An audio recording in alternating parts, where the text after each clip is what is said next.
In this video, we're going to show you how to change the look and feel of the self-service portal using the theme portal component. Depending on what edition of Sugar you have, you'll see different options on this page. I'm configuring this for the SugarCRM edition, which displays all the field values. Now you can add your organization's logo to the portal by entering the URL. Please use the default dimensions of 1000 by 189 pixels. You can also replace the SugarCRM's cube logo with your company's smaller logo.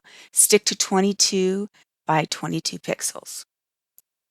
The blue background you see in the preview can be changed to another color or an image. Then you can remove or add the new case button.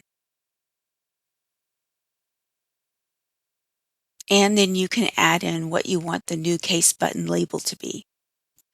And you can change the text above the search bar that currently says, "What can we help you with today?" and then the full name of the customer.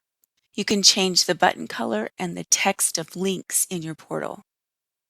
You can also update the dashboard dashlets by clicking the cogwheel icon in the top right-hand corner of the dashlet and selecting Edit.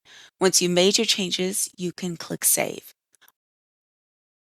Also notice at the bottom right-hand corner of the screen, there is a link to open Amazon Connect settings to set up the self-service portal chat. Then click Save and Deploy to save the changes to the self-service portal for your customers.